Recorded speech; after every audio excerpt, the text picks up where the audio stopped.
ये तो ब्राह्मणों का अपमान है, ये तो ब्राह्मणों का अपमान है, ये तो ब्राह्मणों का अपमान है। आज ये दोनों मान्यवर महाराज की उपस्थिति में इस राजसभा में अपने अपने विचार व्यक्त करेंगे। ऐसे विचार जिससे आप लोगों के ज्ञान की वृद्धि होगी। अब मैं दोनों मान्यवर से विनती करता हूं कि वो किसी एक विषय पर अपने विचार प्रकट करें। आप आयु में मुझसे छोटे हैं, अतः विषय चुनने का अवसर भी मैं आप ही को देता हूं। कहिए, किस विषय पर चर्चा करनी है? प्रणाम सौंदंड। क्या आप बता सकते हैं कि एक सच्चे ब्राह्मण में कौन कौन से गुण होना अनिवार्य है? यदि आप चाहें तो वेदों के उदाहरण भी दे सकते हैं। वेद पाठ तो सौंदंड का प्रमुख विषय है। वेद की गहन गुत्थियों को सुलझाने में आप महारथी हैं। भिक्षु गौतम, पूर्ण ब्राह्मण बनने के 5 लक्षण हैं। सुंदर रूप, मंत्रोच्चारण एवं अनुष्ठान करने में प्रवीण, 7 पुष्टों से रक्त की शुद्धता, अच्छा ज्ञान, अच्छा कर्म। इन 5 गुणों में से भी सर्वाधिक महत्वपूर्ण गुण कौन कौन से होने चाहिए? और इनमें से किसी भी गुण के अभाव में क्या वो सच्चा ब्राह्मण हो सकता है? अंत के 2 गुण, अच्छा ज्ञान एवं अच्छा कर्म।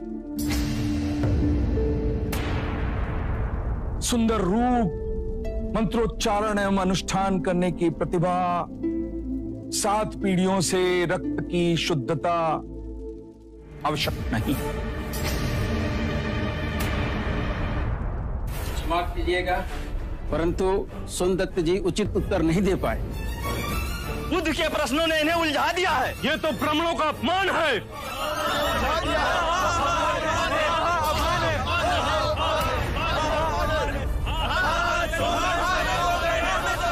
आदरणीय सभागण, यदि आप सौंदर्य में आस्था रखते हैं तो कृपया कर शांत हो जाइए। उन्हें अपनी बात कहने दें। यदि आप उनमें आस्था नहीं रखते हैं तो आप में से जो चाहे इस विषय की चर्चा को आगे बढ़ा सकता है। मैं आप सभी के प्रश्नों के उत्तर दूंगा।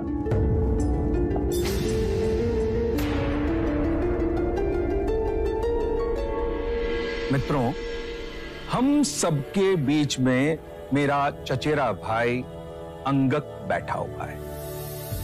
अंगक रूपवान है, उसका आचरण कुलीन और उत्कृष्ट है।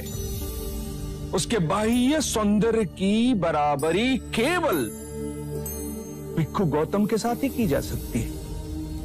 2 परिवारों के रक्त की शुद्धता उसके अंदर बह रही है। वेद पाठ का ज्ञानी है। ये 3 गुण तो उसमें है।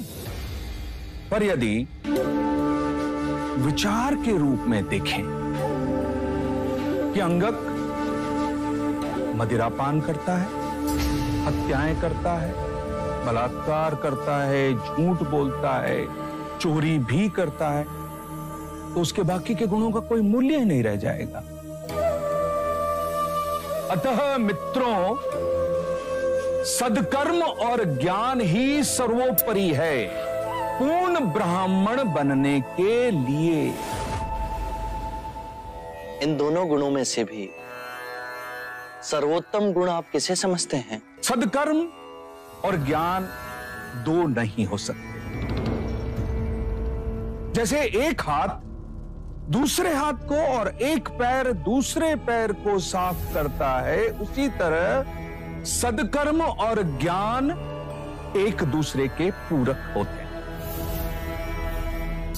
सदकर्म आपके विवेक को प्रकाशमान बनाता है और विवेक से किया कर्म आपको धार्मिक बनाता है और यही जीवन का गूढ़ मंत्र है। उत्तम, अति उत्तम सोनदन, आप हमारी आशा पे खरे उतरे।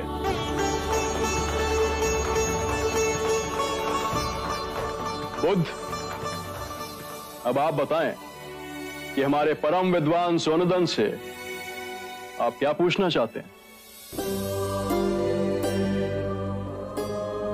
सत्य कहा सोनदंडे आपने। सत्कर्म और ज्ञान जीवन के सबसे मूल्यवान गुण हैं। क्या आप बताएंगे कि सत्कर्म और ज्ञान को उच्चतम कोटि तक कैसे विकसित किया जाए?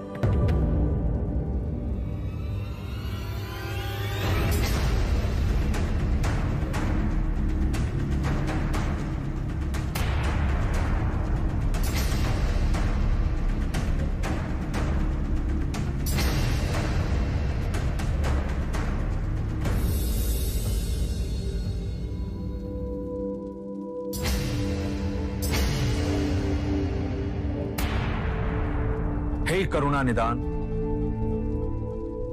इस विषय में आप ही हमारा मार्ग निर्देश करें। हम तो केवल सिद्धांत जानते हैं, किंतु आप बुद्ध बन परम सत्य को प्राप्त हुए हैं। हे परम पुरुष, आप ही बताएं, सदकर्म और ज्ञान की उच्चतम कोटि तक कैसे पहुंचा जा सकता है? आत्म मुक्ति के 3 चरण हैं, शीलाचार, ध्यान और ज्ञान। यदि हम शीलों का आचरण करते हैं तो ध्यान साधना में वृद्धि होती है और ध्यान साधना से ज्ञान का उदय होता है, जिससे शीलों का गहन आचरण करना संभव होता है। इसके द्वारा काम, क्रोध, मोह, माया, तृष्णा से दूर हो आत्म मुक्ति, शांति और आनंद को प्राप्त कर सकते हैं।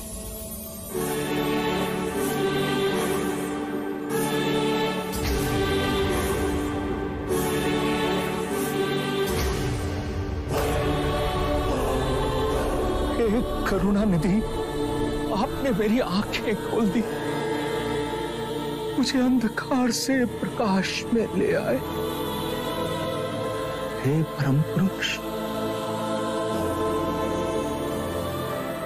मुझे आपकी शरण में ले ले। मुझे संग ही शरण में ले ले परम पुरुष। शाक्यमुनि बुद्ध की, शाक्यमुनि बुद्ध की, शाक्यमुनि बुद्ध की, शाक्यमुनि बुद्ध की।